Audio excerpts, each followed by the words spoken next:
بسم اللہ الرحمن الرحیم۔ آج تیسری تراویح کا خلاصہ انشاءاللہ پیش کیا جائے گا۔ آج تراویح میں تیسرے پارے تلک الرسل کے نصف سے چوتھے پارے کے 3/4 رکوع تک تلاوت کی گئی۔ اس دوران اللہ تبارک و تعالیٰ کیا کہتا ہے اس کا انشاءاللہ ہم خلاصہ سنیں گے۔ سورہ آل عمران اس جگہ پر آ کر ختم ہو جاتی ہے۔ کل کی تراویح کی آخر آیت میں نبی کریم صلی اللہ علیہ وسلم سے کہلایا گیا تھا، اے اہل کتاب اور دوسرے مذاہب کے لوگوں، میں اور میرے پیرو تو صحیح اسلام کے قائل ہیں جو اللہ تعالیٰ کا اصل دین ہے۔ اب تم بتاؤ کہ کیا تم بھی اپنے اور اپنے پچھلوں کے بڑھائے ہوئے اضافوں کو چھوڑ کر اسی اصل اور حقیقی دین کی طرف لوٹ کر آتے ہو یا نہیں؟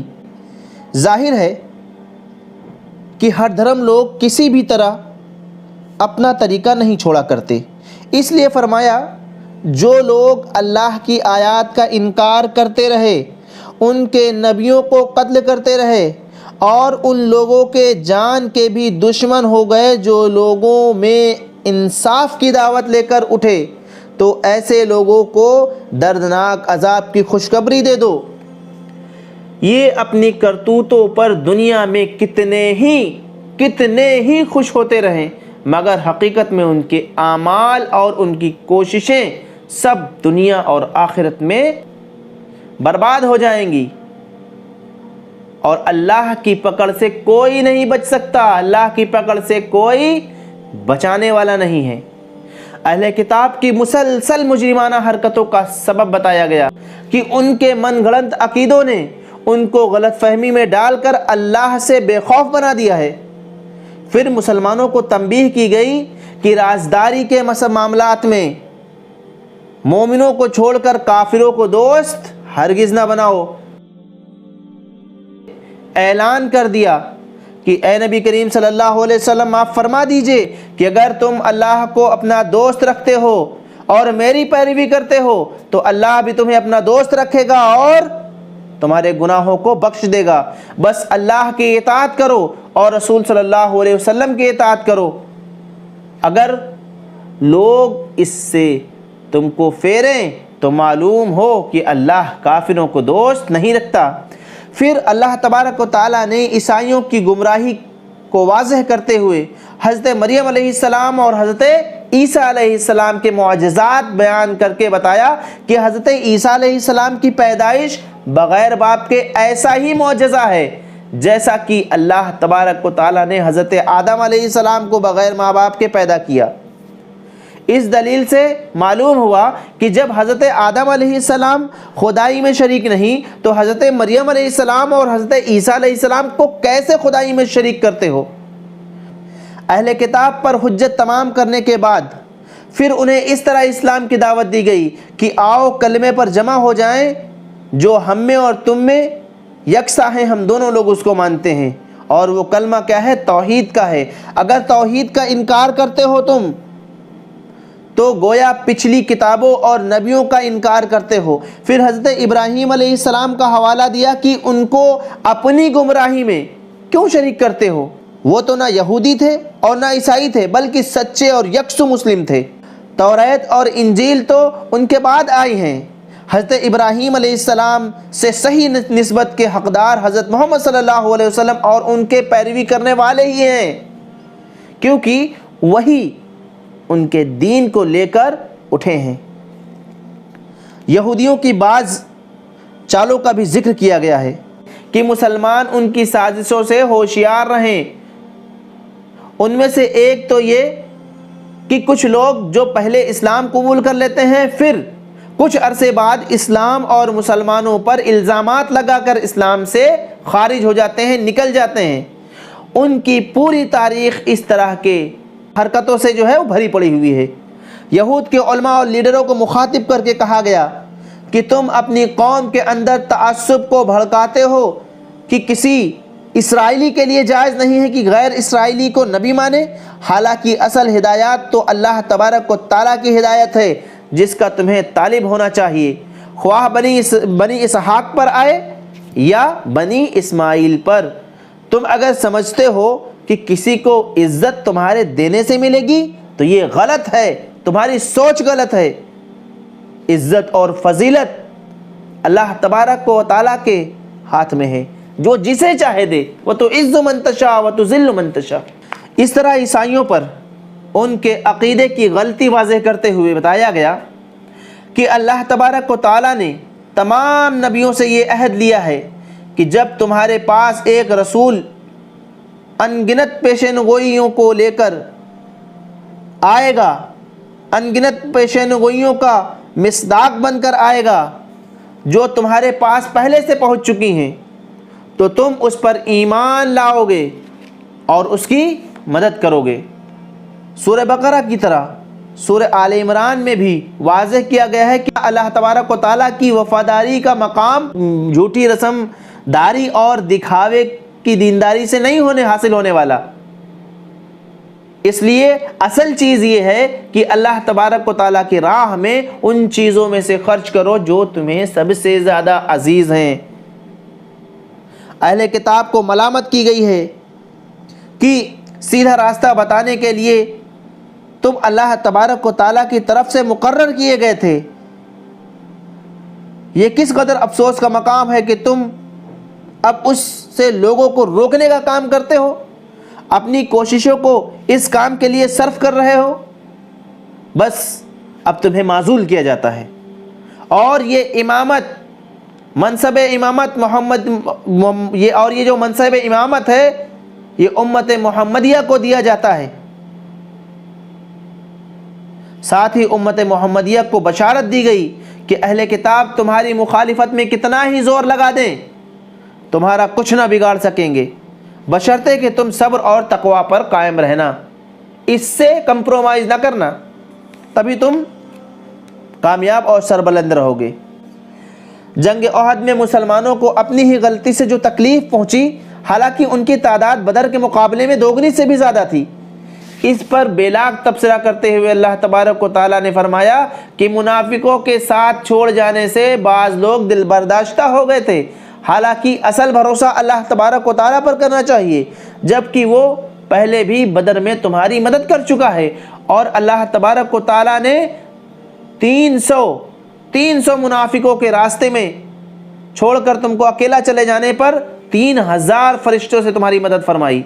چنانچہ پہلے مسلمان کامیاب ہو گئے، مگر ان کے ایک دستہ نے مال غنیمت کے لالچ میں نبی کریم صلی اللہ علیہ وسلم کے حکم کی نافرمانی کی، جس کے سبب اللہ تبارک و تعالیٰ نے انہیں سبق سکھانے کے لیے فتح کو شکست میں بدل دیا۔ سود کی مذمت اللہ تبارک و تعالیٰ نے اس طرح فرمائی کہ اے ایمان والو، بڑھا چڑھا کر سود نہ کھاؤ اور اللہ تعالیٰ سے ڈرتے رہو۔ اس سے پہلے بھی اللہ تبارک و تعالیٰ نے فرمایا کہ جو لوگ سود کھاتے ہیں ان کا حال اس شخص جیسا ہے جس کو شیطان چھو کر نکل جائے اور وہ باولا ہو جائے۔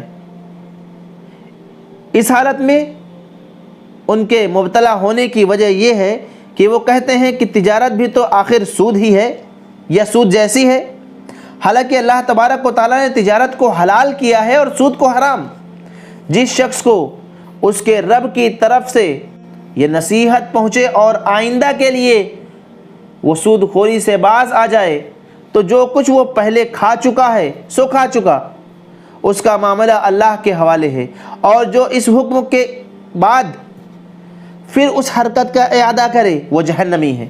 مطلب جو پہلے کھا چکا سو کھا چکا، لیکن اس کے بعد اگر وہ اس طرح کی حرکت کر رہا ہے تو وہ جہنمی ہے، جہاں وہ ہمیشہ ہمیش کے لیے رہے گا۔ اللہ تبارک و تعالیٰ صدقات کو نشو و نما دیتا ہے۔ اللہ کسی ناشکرے بدعمل انسان کو پسند نہیں کرتا۔ ہاں، جو لوگ ایمان لے آئیں اور نیک عمل کریں اور نماز قائم کریں اور زکوٰۃ دیں، ان کا اجر بے شک ان کے رب کے پاس ہے، اور ان کے لیے کسی خوف اور رنج کا موقع نہیں۔ اے لوگوں جو ایمان لائے ہو، اللہ سے ڈرو، اور جو تمہارا سود لوگوں پر باقی رہ گیا ہے اسے چھوڑ دو۔ اگر واقعی میں تم مومن ہو، اگر تم نے ایسا کیا تو آگاہ ہو جاؤ کہ اللہ اور اس کے رسول کی طرف سے تمہارے خلاف اعلان جنگ ہے، اب بھی توبہ کر لو اور سود چھوڑ دو، اپنا اصل سرمایہ لینے کے تم حقدار ہو، نہ تم ظلم کرو اور نہ تم پر ظلم کیا جائے، تمہارا قرض دار تنگ دست ہو تو اس کے ہاتھ کھلنے تک اس کو مہلت دو، اور اگر تم معاف کر دو تو تمہارے لیے زیادہ بہتر ہے اگر تم سمجھو۔ سود کے متعلق کچھ حدیثیں ہیں جو مفید ہو سکتی ہیں۔ حضرت عبادہ بن صامت رضی اللہ تعالی عنہ سے مروی ہے کہ آپ صلی اللہ علیہ وسلم نے فرمایا، گیہوں کے بدلے گیہوں، جو کے بدلے جو، سونے کے بدلے سونے، نمک کے بدلے نمک، چاندی کے بدلے چاندی، کھجور کے بدلے کھجور لینا دینا برابر برابر جائز ہے، اور جو اضافہ کر دیا جائے، اگر کچھ اضافہ کر دیا جائے تو وہ سود ہے۔ ترمذی کی حدیث ہے۔ دوسری حضرت عبداللہ بن مسعود رضی اللہ تعالیٰ عنہ سے روایت ہے کہ آپ صلی اللہ علیہ وسلم نے فرمایا، اللہ تبارک و تعالیٰ کی لعنت ہے سود کھانے والے پر، کھلانے والے پر، اس کے لکھنے والے پر، اس کا لین دین کرنے والے پر، اور اس کے گواہ پر۔ مسلم اور ترمذی کی حدیث ہے۔ حضرت جابر رضی اللہ تعالیٰ عنہ سے روایت ہے کہ میں حجۃ الوداع کے موقع پر آپ صلی اللہ علیہ وسلم کے ساتھ تھا۔ آپ صلی اللہ علیہ وسلم نے ایک طویل خطبہ دیا اور اس خطبے میں فرمایا، خوب سمجھ لو، دور جاہلیت کی ساری چیزیں میرے دونوں قدموں کے نیچے رون دی گئی ہیں، اور زمانے جاہلیت کا خون معاف ہے، اور سب سے پہلے میں اپنے خاندان کا خون ربیعہ بن حارث بن عبد المطلب کے فرزند کا خون معاف کرنے کا اعلان کرتا ہوں، اور دور جاہلیت کے سارے سودی معاملات اب سخت ہو گئے، اور اس سلسلے میں سب سے پہلے میں اپنے چچا عباس بن عبد المطلب کے سودی معاملات کو ختم کرنے کا اعلان کرتا ہوں۔ آج ان کے سارے سودی معاملات ختم ہو چکے ہیں۔ یہ مسلم شریف کی حدیث ہے۔ اس موقع پر سود کی سخت برائی اور اللہ تبارک و تعالیٰ کے راستے میں خرچ کرنے پر ابھارا گیا ہے، اور کہا گیا ہے کہ اللہ تبارک و تعالیٰ کی بخشش اور اس کی جنت کے لیے ایک دوسرے سے بازی لے جانے کی کوشش کرو، سبقت کرنے کی کوشش کرو، جس کی وسعتیں آسمانوں سے بھی زیادہ ہیں، اور جو لوگوں کے لیے تیار کی گئی ہے، جو ہر حال میں اللہ تبارک و تعالیٰ کی راہ میں خرچ کرنے، غصے کو ضبط کرنے، لوگوں سے درگزر کرنے والے ہیں، کسی حال میں پست ہمت نہ ہو اور نہ غم کرو۔ اگر تم سچے مومن ہو تو تم ہی غالب رہو گے۔ وَلَا تَهِنُوا وَلَا تَحْزَنُوا وَأَنْتُمُ الْأَعْلَوْنَ إِن كُنتُم مُؤْمِنِينَ۔ نبی کریم صلی اللہ علیہ وسلم کی ایک اہم صفت بتائی گئی جس کی اتباع امت کے تمام رہبروں کو کرنا چاہیے، کہ یہ اللہ کا فضل ہے کہ نبی کریم صلی اللہ علیہ وسلم لوگوں کے ساتھ نرمی سے پیش آنے والے ہیں۔ اگر سخت گیر ہوتے تو پھر یہ لوگ جو آس پاس جمع دکھ رہے ہیں بھیڑ، تو یہ ہرگز جمع نہ ہوتے۔ پھر فرمایا، آپ ان سے معاملات میں مشورہ لیتے رہیں اور ان کی مغفرت کی دعا کیجیے۔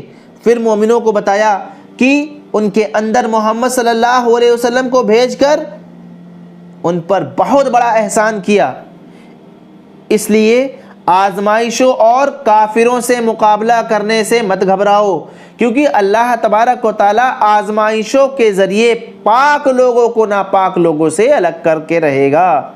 سورہ بقرہ کی طرح سورہ آل عمران کو بھی نہایت پر اثر دعا پر ختم کیا گیا۔ دعا سے پہلے اس حقیقت کی طرف توجہ دلائی گئی کہ اللہ تبارک و تعالیٰ کی قدرت اور حکمت کی نشانیاں سارے جہاں میں موجود ہیں، ہر جگہ پھیلی ہوئی ہیں۔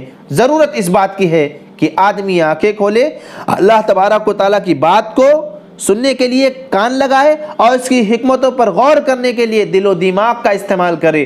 آخر میں مسلمانوں کو ہدایت فرمائی گئی ہے کہ 4 چیزیں ہیں جو تمہیں دنیا اور آخرت دونوں میں کامیاب کرائیں گی، انہیں اختیار کر لو۔ صبر، مصابرت، یعنی دین کے مخالفت کرنے والوں کے مقابلے میں ثابت قدمی، ہر وقت چوکنا رہنا اور دین کی حفاظت کرنا، اور تقوی یعنی اللہ کی مقرر کردہ حدوں کی پابندی کرنا۔ دوستو یہ تھا تیسری تراویح کا بیان جو ختم ہوا۔ آخر میں اللہ تبارک و تعالیٰ سے دعا ہے کہ اللہ تبارک و تعالیٰ ہمیں ان باتوں کو اپنی زندگی میں اتارنے کی توفیق دے، اور جو کچھ ہم نے اس خلاصے میں سمجھا، جو کچھ پڑھا، اس کو اپنی عملی زندگی میں اتارنے کی توفیق دے۔ اللہ تبارک و تعالیٰ ہم کو قرآن کو پڑھنے، اس کو سمجھنے اور اس پر عمل پیرا ہونے کی توفیق دے۔ اللہ تبارک و تعالیٰ اس کی برکتوں سے ہمارے ملک کے حالات کو تبدیل فرمائے۔ آمین۔ وآخر دعوانا ان الحمد للہ رب العالمین۔